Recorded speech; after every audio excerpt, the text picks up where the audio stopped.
When we let ourselves continue to tell a narrative that has been sold to us by the environment we have found ourselves growing up, or the environment we have found ourselves when we move to a new country. For instance, people saying to me that you can't be a newcomer and get a good job right off the bat, right? Those were stories, those were narratives that were being sold. But guess what? We start to take on an identity the more we believe that story.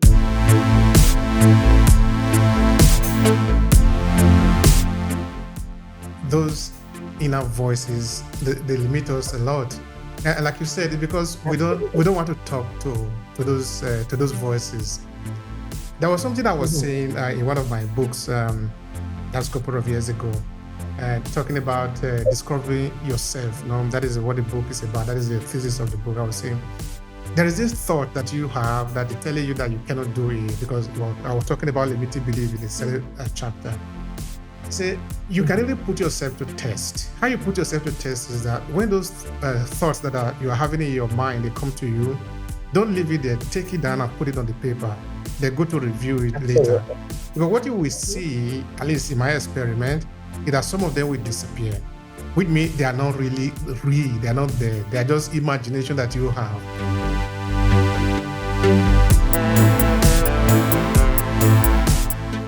Every time I met someone who was new to the country, I started sharing what I knew with them.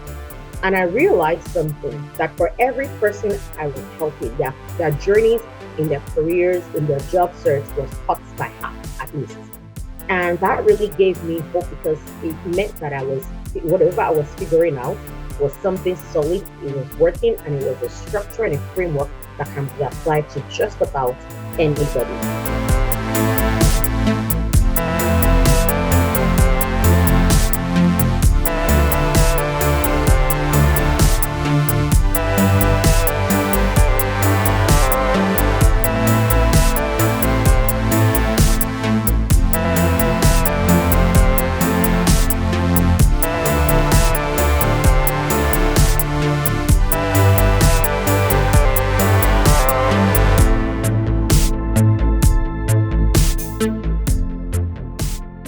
Hi, and thank you for checking out Obehi Podcast.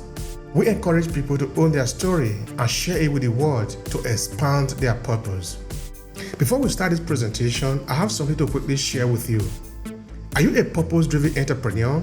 Do you want to cut across the noise and attract your ideal client by leveraging your own story? Then pay attention. I have a signature program that can help you own your story. A 5-step transformative journey to reshape your professional and business narrative for success in less than 90 days. And it's available at academy.aclasses.org/story. This is what we have understood. Storytelling is the most powerful instrument known to man. And this is what that could mean to you. You can either own your story and use it to advance your purpose in your business and professional life, or someone else will do. The choice is yours. Now let's get started with today's episode of the Obehi Podcast. My name is Anita Young. I am a career coach. I'm also an author, and I have worked for the most part in my career in public service, but in several sectors as a policy analyst. So I develop policies and also work with implementation and evaluation of those policies. Currently, I'm in my PhD program at University of Saskatchewan in Canada, which is where I reside, and pursuing a PhD in public policy exploring labor market outcomes for women of African descent in Canada. One of the greatest things that I love to do is really just help people uncover their potential, especially when it comes to their careers, and helping them transition to, particularly Canada, but overall just transition to a new country and not get lost or overwhelmed trying to transition their careers as well and settle in their new country. And that has been what my business itself has really focused on over the years that it's been in existence. And I'm sure we'll get to know a lot more about me even as we go on in this conversation. Absolutely. We intentionally spend some time in the beginning of the conversation to learn more about you, because what we do here is mostly storytelling. So we talk about ourselves, our experiences, where we are coming from. So at that point, I Mhm. will just be a little bit more curious now. So where did you grow up? Could Yeah. you say something more about that? Oh, so I was born and raised in Nigeria. As far as being raised in Nigeria goes, I always say this that I'm a very true Nigerian. I'm from Rivers State in Nigeria. It's a southern state, it's a state in the south end of the country. But I'm married to a Yoruba man who's from Ogun State. And I was born in Port Harcourt in Rivers State. And I grew up in Lagos, Abuja, Warri, and then back to Lagos in that order. And in between, in all my life at that time, I would sometimes be in Port Harcourt because that's where my family is from. My mother lived there, so I visited there quite often. So that's why I'm a true Nigerian because I really have lived in different parts of the country. And when I went to do my youth service, it's a compulsory 1 year paramilitary program that happens in Nigeria for graduates. I did that in Ebonyi State, which is an Igbo state. And so there are three major tribes in Nigeria, Hausa, Igbo, Yoruba. And I'm proud to say that I have lived amongst all of them. And then being a Southerner myself, you can see why I call myself a true Nigerian. And I happen to be married to someone from the West as well. So that's where I grew up. That's how I grew up. And fun fact, in all that time, I never lived in the same place for more than 6 years. Is Never. there any was there anything responsible for that, or is it just that you like the movement to explore your country? Oh no, I don't. This was happening to me as a child. I didn't exactly like. I mean, I came to love the movement, and then it became a coping mechanism. I developed a coping mechanism that made it easy for me. But it was just circumstances. I didn't live with my parents. That's a whole long story we can talk about. Whenever we're talking about family dramas and dynamics, feel free to bring me back and I can talk about all of that. But it was mostly because I didn't live with both my parents together. They were really not together, and I lived with family a lot, and so I just got moved around quite often. And then I went on to live with my dad finally when I was 11 years old, and that's how I landed in Warri, Delta State, Nigeria. And when I lived with him, I was with him until about 16. Unfortunately, he passed away, and so I had to move again back to Lagos to go with my grandparents. So, but I would say this because we're doing this. I would say this at the time when all those movements were happening. I didn't initially like it, but like I said, as a child, it was very interesting because I had wild imaginations and I came up with a coping mechanism for myself. I'll tell myself, well, this is just me getting to know people all around the country because one day I'll become its president and I would have established all these relationships in all these places that I'm living in. And these people will love me and vote for me because they know me. And so when I land in a new place, I didn't act like a newcomer. I didn't try to shy away. I would just immerse myself into the system, get to know people, get to understand the culture. I don't have a natural talent for picking up language. So I don't even understand the language in all these places. However, I understand how to assimilate with the culture at the same time, if that makes sense. And I would say this that all of that in those formative years of my life actually played a huge role in even helping me assimilate when I moved to Canada 9 years ago, right? Because I could then take the skills that I had learned as a child and apply them to my life as an adult. And I want to say this that a lot of us even don't even know that as children, we have picked up so many life skills that as adults, if we can take some time, sit back, reflect, we can start to pull from those skills that we have built as children. Children are naturally more resilient than adults. We can start to pull from those things to help our resilience as adults when we meet situations that feel like a huge challenge or an obstacle and forge a way out of that. Thank you so much for that. And it's also good that you pointed out that resilience of children. Yeah, there are a Mhm. lot of quality that the children have that as an adult, we just let them fly by. We don't Absolutely. use them anymore, like curiosity, Mhm. the ability to learn new things, and all of that. Those are value that as an adult we need to spend some time and energy to learn them. But this for us as children, they were really they were free. There are things that just come to you naturally as a child, but as an adult, they don't come Absolutely. naturally to Mhm. us anymore. Now, tell me about your coaching program. So, how did you get into coaching? All right, awesome. That's a great story. I always like to tell. So, like I mentioned, I moved to Canada 9 years ago, right? And I was coming from a place where I was in my dream job in Nigeria. And that job was I was working with the Nigerian Minister of Foreign Affairs. And so I always wanted to be an ambassador for the country. And I was already in this path. So you start off your career as a foreign service officer, and foreign service officers are the ones who grow in rank over the years to become ambassadors and they represent the country. But even as a foreign service officer, sometimes you're sent out, you interact with, you go to meetings, you might meet presidents of countries, you might meet like the who's and who's of different nations. If you're lucky, maybe a couple of presidents in the time of your career. And so I was loving it. I had started in this career. It was my dream job. I was looking forward to a whole life set out for me. And I got in pretty young. So I knew that I was in this for the long haul. And then my husband had prior to this time, we were still dating at the time, had moved to Canada.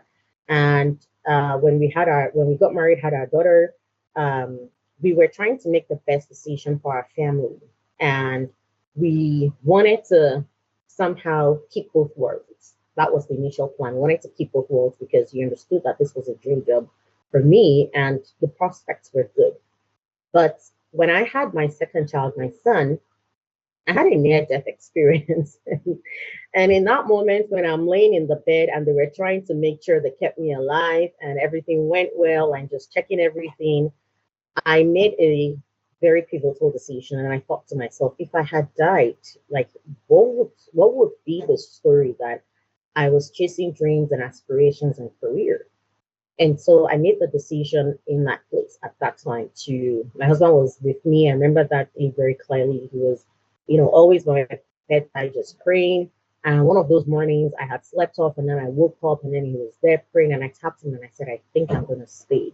And he said, are you sure? Maybe it's just all the drugs they pumped you with talking. But we came out of that hospital room. I put in my resignation and so began the journey. Now, with the years of experience that I had, with the education that I had, and everything else, I thought it was going to be a walk in the park. I would just start applying to jobs, identify the things that I wanted to, places I want to work in, and start applying. But oh boy, I was in for the shocker of my life. It wasn't easy. And then as I started talking to people, I started hearing all kinds of advice. Go do nursing, go do this. As a newcomer, you can't just get the best of jobs. Your experience don't count. Your education don't count. So I had all this advice. Something just still didn't feel right. Nobody could really give me um, a pointer in the right direction. One, people didn't even really understand the career field that I was in. Nobody really understood the world of diplomacy nor policy, because at this time, my experience in public service was primarily in foreign policy and other sectors that come along with it. So because I had that general foreign policy experience, I know I could thrive in any policy role because we touch different industries as well, even in foreign policy, and nobody really could help me move forward. And so I realized, however, that I kept getting interviews, but I wasn't landing the job. So I knew that there was something right with my resume, but something wrong with my interview. And again, I tried to find help. I couldn't get much help. Now, in Canada, there are settlement organizations, and these organizations are supposed to help you with these kinds of transitions and integration. And I went in there, but I realized very quickly that the settlement organizations are structured in a way that really tends to people who are coming in as at entry level positions and or seasonal kind of positions or um, educations that require experiences that require maybe far less education than what I had and the kind of experiences that I had.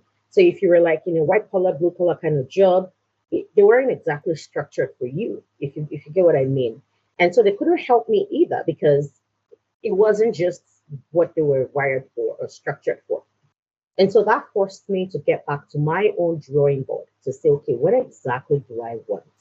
And so I delved into a world of research because that's not something that is alien to me. And I started seeking out information for myself. I would call people in organizations. I would seek informational interviews just to understand. Sometimes I would apply somewhere just to get access to interviewing. And then I would ask the interviewer, can you give me feedback? and I would get some feedback. I would apply the feedback, and then I realized I started getting better. But then I also sat down and then I drew up a vision for myself to say, what do I want to see in my career years from now? I thought I wanted to go back into the world of diplomacy right here in Canada. And so I drafted a plan to get me into Global Affairs Canada.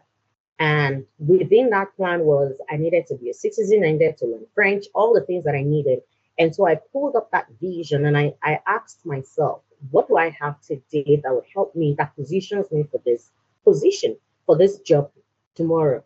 And then I did all my skill mapping and did everything that there was to do. And so this journey that I went through, as I was going through this, every time I met someone who was new to the country, I started sharing what I knew with them. And I realized something that for every person I was helping, their journeys in their careers, in their job search was cut by half at least. And that really gave me hope because it meant that whatever I was figuring out was something solid, it was working, and it was a structure and a framework that can be applied to just about anybody. And so it really encouraged me to dig deeper. I would review resumes for people. I would listen to what they said at interviews. I would correct what they're saying. Mind you, in all of this, I was still on my own career journey and just forging ahead. And so as I was doing this for myself and getting results for myself, I was helping others along the way. And as more people were hearing about the successes that were coming out of this, there were other people that were coming forth as well. Now, I'm a Christian, and so I go to a church, and within my church, they're predominantly immigrants. And so I saw that as an opportunity to say, hey, you know what? I spoke to leadership and I said, here's something I've uncovered. This is a challenge that a lot of newcomers are having. They're finding it hard to transition their careers when they land here, and they're finding it hard to integrate. There is the systemic issue like, employers don't recognize your foreign credentials and or your foreign experiences.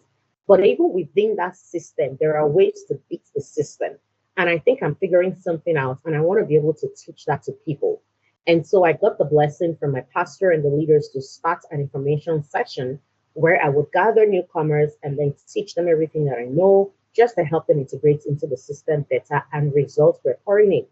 And so the more I kept doing this, naturally more people were reaching out. And then it got to a point where I obviously could not keep up with the numbers and the requests because I still have a life to live. And I was now also growing really fast in my own career that I needed time for myself, my family, and to also do what I needed to do. And so I tried to put a structure around it. Now, in trying to put that structure around it, something still wasn't feeling right.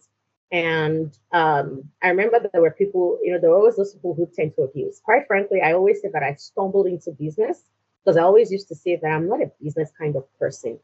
And so the reason I put a price on what I was doing as a way to filter people, that was what it was. And the mindset was if you value it enough, you would pay for it. And naturally, it cut the amount of requests that I was getting by more than half. And that was really interesting to me because now I would see people come in and they were more intentional. They were more purposeful with my time and theirs, because that was another thing I started to experience was people were disregarding my time. They didn't value what I was giving, maybe because it was free. And it was in that moment of, I wanted to just put a price to filter people. And then it occurred to me that, hey, I'm onto something, and I couldn't believe that I didn't realize that. And so I figured, you know what, let me just put a structure that is not just to filter people, but what if I can put a business structure around this instead? And that's how the journey began. And I realized because I always said I wasn't a business person, I'll take a quick pause and say something here about identity. We don't know who we are in totality. As we evolve in life, pieces of ourselves also unveil. There's a saying I like to tell people, the more you do, the more you tend to do. The more you apply yourself, skill, your knowledge, your experience, especially when you're applying it in a way that impacts other people, the more sides of you start to unveil that even you may never realize existed. But if you keep selling yourself a different story like I was doing then, telling myself, I am not a business person. If you keep telling yourself that, you will never be who you're meant to be. You will change yourself, and you'll put yourself in a box of this is who I am within this tiny little identity box. And that's all that there is to me. Because for me, that wasn't all that there was to me. I love my career. I love working in a job. And it's anybody who knows me know that I'm passionate about career growth and development. But at the same time, there's also something in me that can do business. And so I am a businesswoman. And so I had to start changing that narrative of myself because guess what? I never could really fully embrace my business as a business until I started changing that narrative to say, I'm in business, I'm a business owner, I'm an entrepreneur. And so I started changing that narrative. And the more I changed the narrative for myself, the more I started even seeing other ways to apply the things that I have, putting better structures and systems to help my business grow. And the more I started seeing the clients come in as well. And of course, I went and educated myself a little bit more on how to help grow my business. I have a business coach right now. I joined a group where you have access to business coaches and advisors. And so they're working me through all of the intricacies of running my business, of marketing my business, right? And so that's how I got into the business of coaching because I really do love helping people overall. And I realized that it was a good opportunity to merge two passions that I have: my love for helping people, as well as my passion for seeing people grow in their careers. Thank you so much for that. That is really an incredible story. Really beautiful, beautiful, beautiful. We don't know who we are. That is a beautiful thing. I would like you to expand on that. And this is why. Uh, Here, we really deal a lot on storytelling. And that is because we are really intentional about the story that we tell. We believe that is fundamentally important. Currently, Mhm. we are developing a signature program which is entirely dedicated to helping people to find their story and also their mission. So that by the time you find these two important things, what is left for you is just to identify who you want to serve, to go ahead and serve them. There are just 5 steps to do this, and it take in less than 90 days, we will be able to put people through so that you are not just there doing the middle type of business out there because somebody else is doing something you are doing it, but so that you can really be a person who is intentionally doing what you're supposed to do. For this reason, we don't know who we are. I want to repeat that again. Tell me something more about that. Yeah, no, absolutely. So like I said earlier, there was a narrative I was telling myself, right? And that narrative is that I'm not a business person. Now, in the course of coaching other people for careers, I've come across people who also tell themselves the same narrative. And I'll give you a couple examples in some of my interactions with some clients. Now, one thing I tell people when you're coming into particularly Canada or moving to a new country, treat it as a blank slate. Don't, because sometimes without realizing, and I'll take us back to that conversation earlier we're having about children and how we can draw from our childhood, right? When we are children, many of us had dreams. We dreamt without, because dreaming is free, right? Dreaming is free, and we dreamt without hindrances, no inhibitions. And we will dream that we can be a superhero who goes to space and can touch the sun and star all in 10 seconds. We will dream and dream wide and dream well. But sometimes within those dreams that we have as children, fantasies or not, possible or impossible, within those dreams are crumbs of the innate abilities that we have, innate skills that we have, that sometimes as life starts to happen, our environment starts to reshape us. We tend to lose sight with those innate abilities, with those innate identities.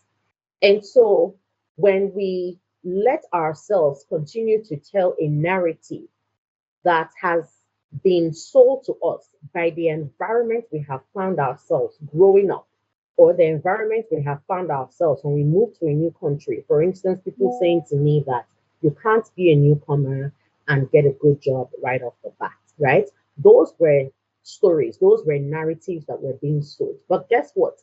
We start to take on an identity the more we believe that story. And that's the truth. And so you don't give yourself permission to really see a new side of you that can evolve, right? It's like a cocoon that refuses to identify as a butterfly. It will never come out of that shell, right? And so if we say all that there is to me is that I'm this little cocoon, you will never be a butterfly and you will never fly, right? You will never imagine, never evolve. So the narrative we give ourselves, the stories we tell ourselves, they are very important. And we need to change those, we need to challenge them. Not necessarily, they might not always all need to change, but you need to challenge them and ask the question, where is this coming from? How has this shaped or informed my identity? Because your identity would now then make you show up in a certain way that may or may not even align with the core of who you truly are, right? And so if there's that disconnect, it means that your identity is not aligning to the core of who you are, and you need to go back to the drawing table. And I'll give you some examples on how I've seen this work in people's lives. So, for instance, I've had clients who would come into Canada and they've been sold a narrative about themselves. And maybe some of those narratives can be things like one in particular. I remember when she came in, she growing up, she always wanted to be a nurse. According to her, she always wanted to be a nurse. But then she came into Canada at 40 something years of age. And for her, it was that I always wanted to be a nurse.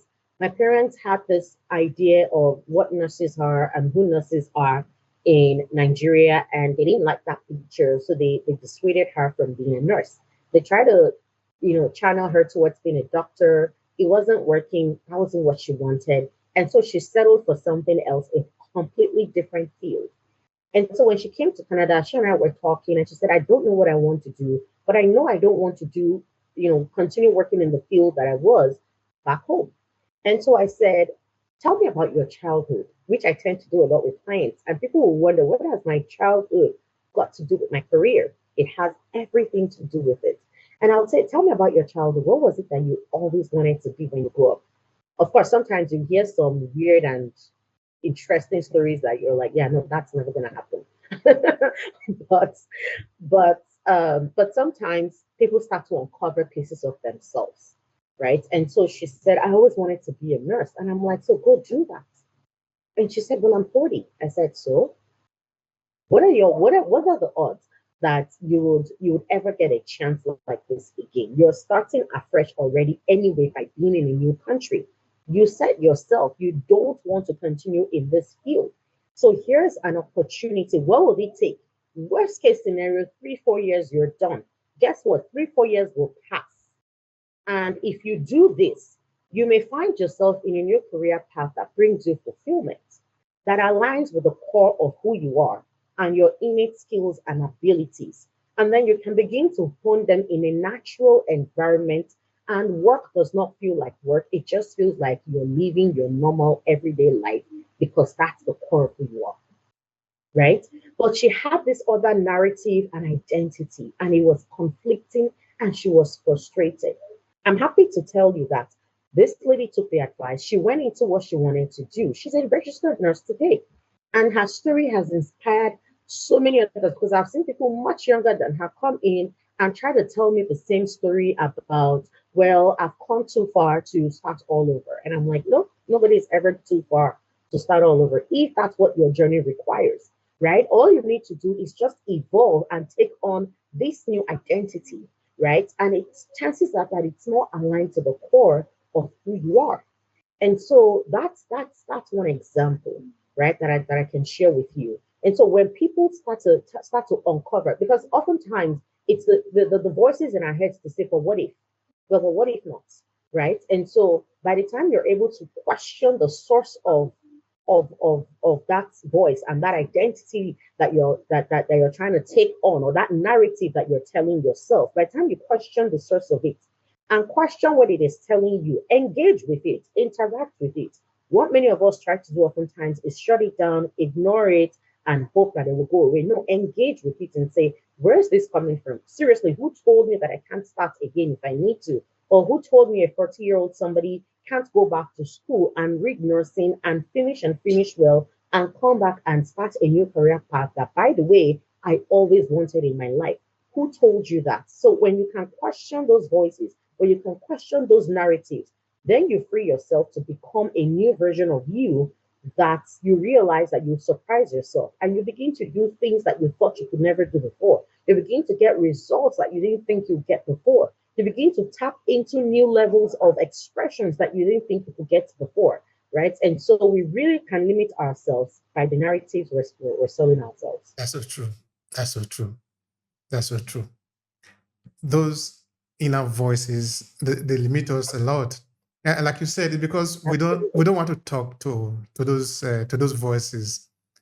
There was something I was Hmm. saying in one of my books just a couple of years ago, talking about discovering yourself. No, that is what the book is about. That is the thesis of the book. I was saying there is this thought that you have that is telling you that you cannot do it because, well, I was talking about limiting belief in the second chapter. I say you can Hmm. really put yourself to test. How you put yourself to test is that when those thoughts that you are having in your mind, they come to you, don't leave it there. Take it down and put it on the paper. Then go to review it later. Absolutely. Because what you will Mhm. see, at least in my experiment, is that some of them will disappear, which means they are not really real. They are not there. They are just imagination that you have. Because when you call them as let's talk, they are not there. It's like when I don't know how much people examine fear because it's something that I've also examined too. Depending on what type of fear we are talking about now, but there are those fear that tell you, oh, the demon is coming from here or it's going to come from there. The best way to conquer it is to just go and say, okay, you are there, let's fight. But when you go there, you just literally walk through it. Meaning nothing is really there. All the Yes. imagination, all the thing that you are seeing It was just a mirage. is in your head. So by the time you Yes. face it, it becomes transparent. So it means you are now free. Hmm. But if you don't face Yes. it, it is the image becomes bigger, bigger, bigger all the time. It's eating you, consuming your comfort, Yes. and it is Hmm. dangerous for us. All right, I Yeah. find something. Yep. Absolutely. Thank you so much. So I find something really important in what you are doing.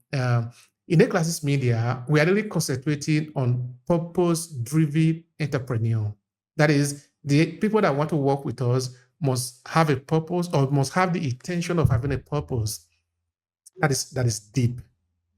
Now, Hmm. how did you find your purpose? How did you find your inner calling? Because I don't even need to ask whether you have that. I can see that you have it. But how did you find it? That is important for me.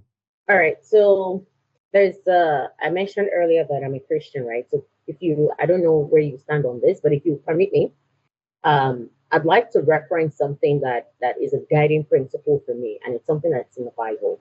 Um, and it says that whatever your hand finds to do it with all your heart. And I live by that principle. I love doing things that I love doing things in a way that if someone were to ask questions, if someone were to come in contact with what I have done, they would have to say one of two things. Like, this is a really excellent job. Who did this? I'd like to meet them. In fact, oftentimes it's not one of the other, it's both. Right. And so it doesn't matter if I am washing dishes or speaking in a boardroom. I do it and I do it excellently well to the best of my abilities. Because and in doing that, I've also found that, and again, back to that phrase I said I like to say, which is the more you do, the more you tend to do, right? As you are applying the little that you have today, it has a way of opening up bigger to you, especially when you're doing it and doing it well. We live in a world today where people talk about visibility, and it's good, it's great, it's true, right? I'm all for that. I actually teach my clients all about that. As a matter of fact, funny, just a quick side one. It was interesting when you said you walk people through a 90-day journey. We actually have a program in our career coaching as well where we walk people through a 90-day journey as well. And that is particularly designed for people who are not sure what they want to do with their lives, with their career, or where they want to go. And one of the things within that curriculum that we teach them is visibility. And I'm saying this to just buttress the fact that I'm all for visibility because we will walk people through that. You have to sometimes take your own horns and all that. I believe in that. However, I also believe that whether or not you're out there tooting your horn and you do a good job, it has a way of speaking for you at the same time. right? Anything you do from a visibility standpoint is just an add-on. It's just additional because you don't want to go and slap visibility on something that is garbage that nobody wants to touch with a 10-foot pole. And so I live by that principle. And I'll tell you this one again, my faith life is key to me. And one of the things I always tell myself is I live as if I know that everything I do would have some eternal consequences. And that really keeps me going and keeps me in check and keeps me on track. I'm not perfect, don't get me wrong, okay? But it keeps me in check. So that's one thing that has really helped me very much. Now, the second thing is I don't see any experience that I've had as a wasted experience, good, bad, ugly, and I've had ugly. I mentioned that I'm an author, and my first book that I've written is actually about my personal story navigating child sexual abuse. One of those abusers was my own biological father, right? And so when I say I have seen ugly, I have seen So sorry ugly. about that. And one of the things, oh yeah, thank you. One of the things people always ask me about it is, well, how did you like how are you okay? How are you normal? How are you still good? I wasn't normal for the longest time, by the way. After a couple suicidal attempts, I finally gave up on trying to die, and I'm now here for living. But one of the things that I learned in my journey and life as I started to heal from that process is I think it's what was meant to break me and hurt me and kill me is a gift that I have been given. And what is that gift? It's the gift to liberate others who have been through the same thing that I have been through. And so when I say that I don't see any experience as wasted, that's what I mean. That's the same thing that I did with my journey in my career, where rather than sit down and give up or throw in the towel and say, oh my God, I'm trying all of these, nothing is working. How can I've heard people go back home to where they're coming from because they've tried this and they've tried that and it didn't work. It didn't work for me right off the bat, to be honest with you, in my own career. I was helping people while I was an administrative assistant and they were getting six-figure jobs. But I knew that because it was working for them, whatever I had been researching on, experimenting on, it was working. When I got that admin assistant job, it was the things that I had applied, that I had learned, that I applied to get myself there. I started out working in McDonald's, flipping burgers and cleaning toilets, right? And so, but even while I was doing that, I did it with everything. If you see me wiping the toilets, you will think that I'm the CEO of McDonald's and that all the profits sharing was coming into my personal bank account. It wasn't. It's just I live by principle of And we're excellence. preparing for the So day. And that day certainly will exactly, come. right? Absolutely, right? And so that's been the style. But even in doing that, it starts to uncover other experiences.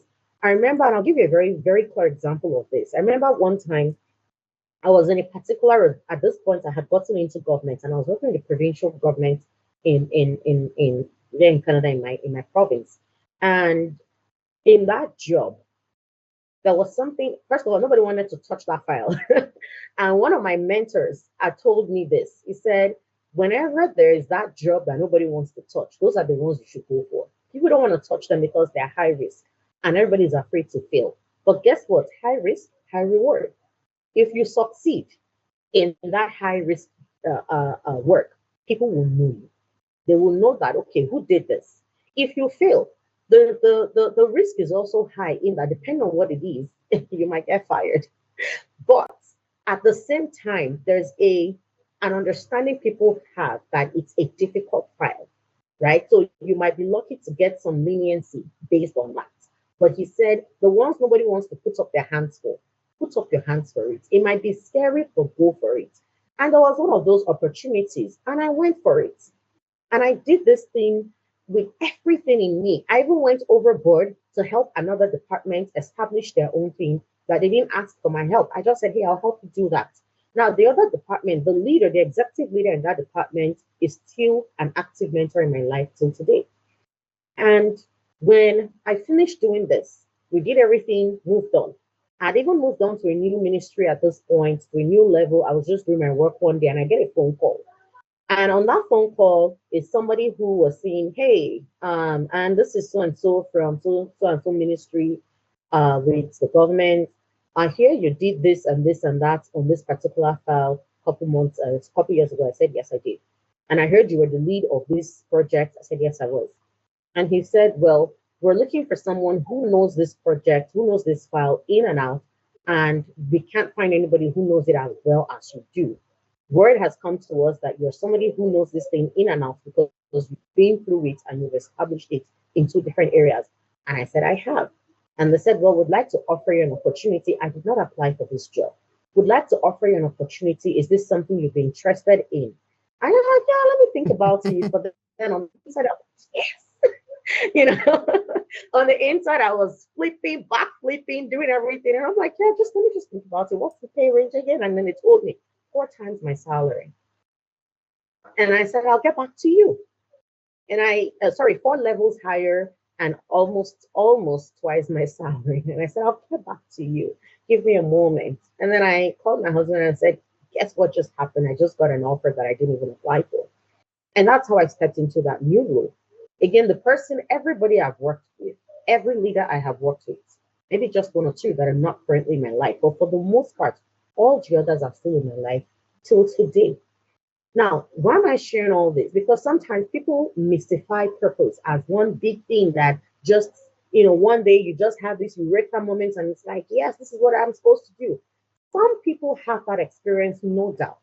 But again, even when you have that experience, purpose can be revealed to you, but the obstacles and challenges you'll experience along the way, it doesn't get revealed to you. That's so true. Exactly, right? That doesn't get revealed to you. And that's why people abandon their purpose, because when the obstacles start to come, anything good will come with obstacles. Because if we do believe that there is good, then we have to believe that there is evil. And if we believe there is evil and good, then there'll always be that conflict. There'll always be that strife between the two.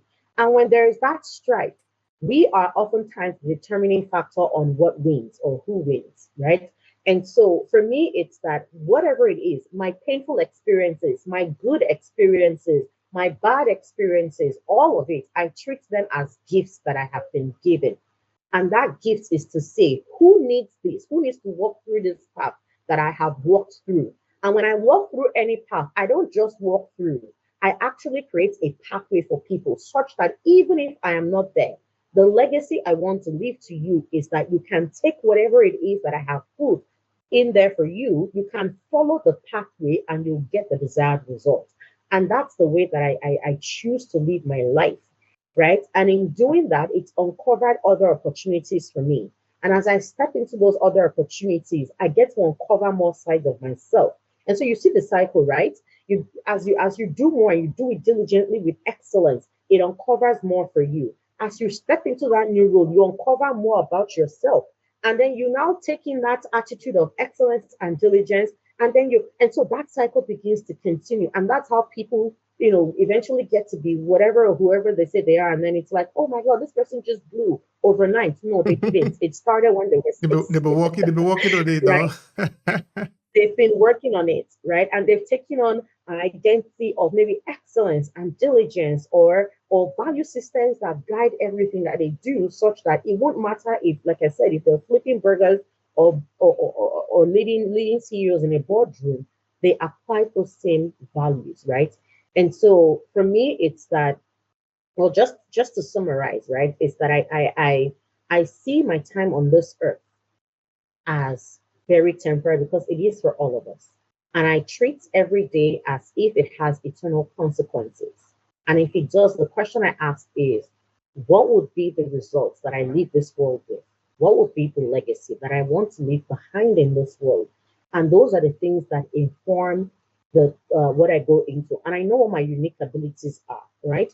And every moment and every day, I leverage those unique abilities to leave the world a little better wherever I find myself. And as I do that, more opportunities come my way, and I just rinse and repeat. Briefly describe for me, what exactly do you do for your client? All right. So what I do for my clients is help them live fulfilled lives, quite frankly, in a nutshell. And I know I said I do career coaching. Yes, it is career coaching. But you cannot separate career as part of is a huge part of our lives. Actually, and I'll delve into a little bit of data. Research has shown that we'll live a third of our lives working.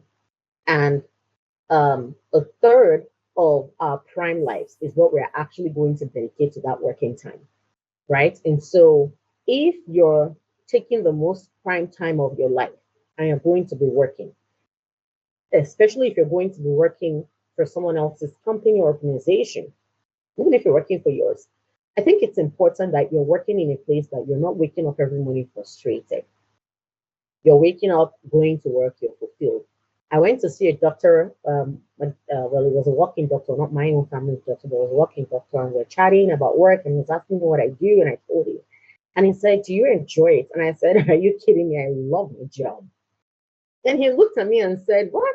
I've heard people say they like what they do, but I've never heard anybody say they love their job." And it's not just saying you love your job, but it's also the way you said it. It's like, you know, and I said, "I hope you love what you do because, hey, I'm here. As a doctor, you better love what you do." But and for me, that's what I want to give everyone that I work with, that they would be able to say, "I love what I do." It's not just a paycheck. It's not just a job that frustrates you, That's lovely. right? And so part of what I help them then do is, for those, there are different categories of clients that I tend to get, right? So let me just categorize them. There are those who come to me and they have no clue what they want to do. Maybe they have scattered experiences here and there. Some maybe even no experience at all. And they're just confused to say, "I don't even know where to go, which direction to go with my career." Right. And so I help those people find clarity and confidence in identifying the best path for them and how to navigate that path. And then um, there are others who might know what they want to do, but maybe they're just stuck at a level. They know what they're doing. They have the job, but they're stuck, right? It can't seem to get past a certain level, and so we would work together to advance, to help them advance and see what it is that we can help them do to advance. And then there are others. There are other things like just more general things. We do resume writing. We do interview coaching. We also have some self-paced courses that people can do. And so I mostly work with immigrated professionals, those that are new and those that may have been in the country for a while. Now, people often ask why that. I can work with people who are not immigrants for sure, but I tend to work more with immigrants because just the whole idea of the business started from my own personal journey as well and struggling through that. So there's a unique perspective to career navigation that if you're an immigrated professional in Canada, you would have, and challenges you would experience that others might not have. And you might think that those who are, in Canada, we call them visible minorities or racialized people. I don't like either of those words, but that's what we have to work with today. But you might think that a racialized person who was born and raised here would have a better chance. Unfortunately, that is not the case, right? Because people still tend to judge you based on skin color as opposed to, I'll give you an example. I went to a function, someone looked at me and said, "Where are you from?" And everybody in that function, we're all from Saskatchewan. And when we're asking the question of one another, it's supposed to be about what part of the province did you come from to attend this event, right? And then this person looks at me and says, "Where are you from?" And I said, "Oh, I'm from North Regina. That's where I live. Actually, I'm from here and I live here." And he said, "No, but where are you really from?" And I'm like, "Regina." And he said, "I mean, like, where are you really, really from? Like, originally?" And I'm like, "I just originated from North Regina down here." And I said, "Where are you from?" And he looked at me shocked and he's like, almost as if like, it's obvious, right? I'm from Canada. And I'm like, "Yeah, no, I mean, like, where are you originally from?" And he was so frustrated, he walked away. You So just he make just you could not deal feel with what they make you feel, and that is a very nice one. it. you know. And I honestly, I was really just all trying to be playful about it, but he was obviously not in the mood. I understood where he was coming from, but it was just, you can tell me you're from not wherever, and I can't tell you that and just leave it at that. Like, what if I was born here? That's all I would know. My children were born here. That's all they will know. If you ask them where you're from, they're not going to think Nigeria first. That's the sad reality, right? Like, no, it's not reality, but that's the reality. they're going to think Canada. And I don't want them growing up tomorrow and then someone is asking them, makes a career decision on their lives or an opportunity decision on their lives just because they think they're immigrants, so to speak. And so I've observed that even those who are born and raised here, unfortunately, are subjected to the same challenges to some degree, right? But And that is a so, reality that we equally have here in Italy. Of course, we have explored that a number of mm, occasions. But I believe if you were to take the argument to UK too, that will really yes, surface too. Yeah, within the yes, community, within the African diaspora community, we do have it come up a lot, yes, and yeah, that hmm is so true. yeah, All right, now, yeah. And yeah, so, please go. I wanted to ask you, how can people, those who want to okay. connect with you, they want to do business with you, what is the best way for them to reach you? Well, there are a couple ways we actually have. So my company name is Advanced and Fulfilled Coaching Company. So like I mentioned, we help people advance in their careers and we want them to live fulfilled lives. And so the website is advancedandfulfilled.com and all our social media handles take the name Advanced and Fulfilled. So LinkedIn, Instagram, TikTok, Facebook, YouTube, we're on all of those channels. We do video resources on YouTube for people to learn as well. And if you want to procure services, you can do so directly on our website at advancedandfulfilled.com.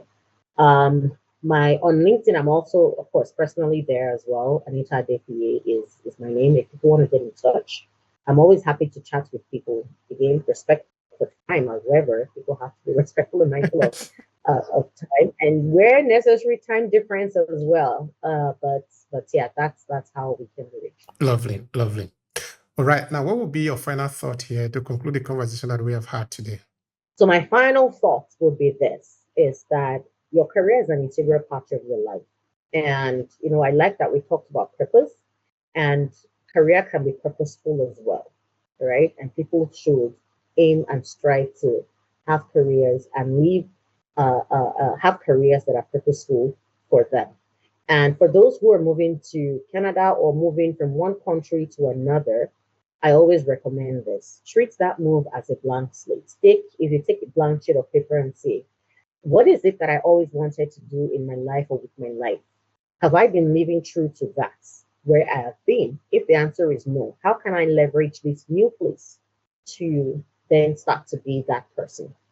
And even if your answer is yes, then the question is, how can I ensure that as I'm moving to this new place, I continue in that path and not lose a sense of who I am, right? Because again, we want to make sure that we wake up every morning and we're happy to go into our day because we know that we're going to be fulfilling purpose, whether it's our jobs or business or whatever it is. And when we go to bed at night, we want to go to bed feeling fulfilled, feeling full, knowing that, yes, it was an amazing day because I left the world a little better in my own way. So that's the final thought I'll leave us with. Thank you so much. This really have been very impactful and beautiful, of course, full of value, Anita. Thank you so much for that. I appreciate it. Thank you so much, Obehi, I hope I pronounced that Yeah, right, absolutely. It for looks like you are having me. coming Yeah. near my place now. That is pronounced very well. Yes. So thank you so much for having me and for what you do. I would say that it's such an amazing thing that you're doing, and I truly appreciate you. If no one has told you that, please hear from me. I truly appreciate what you're doing. Thank you so much. So thank you, and thank you for the time. Thank you. I appreciate that.